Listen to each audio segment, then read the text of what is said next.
আসসালামু আলাইকুম। আজকে তৈরি করে দেখাবো অত্যন্ত উপকারী পুদিনা পাতার চায়ের রেসিপি। পুদিনা পাতার চা আমাদের হজম ক্ষমতা বৃদ্ধি করে, শ্বাসকষ্ট সর্দি কাশি দূর করে, মাথা ব্যথা উপশম করে, মানসিক প্রশান্তি আনে, ত্বকের জন্য অত্যন্ত উপকার এবং ওজন নিয়ন্ত্রণ করে। এই চা বানানোর জন্য প্রথমে আমরা একটি প্যানে পানি নিয়ে দিব, সেখানে পুদিনা পাতা এবং চিনি দিয়ে সুন্দর করে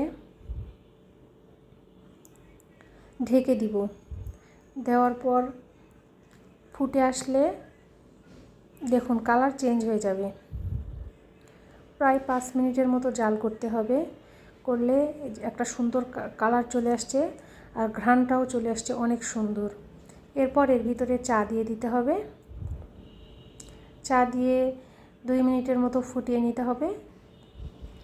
ফুটিয়ে নিলে দেখুন কত সুন্দর কালার চলে আসছে।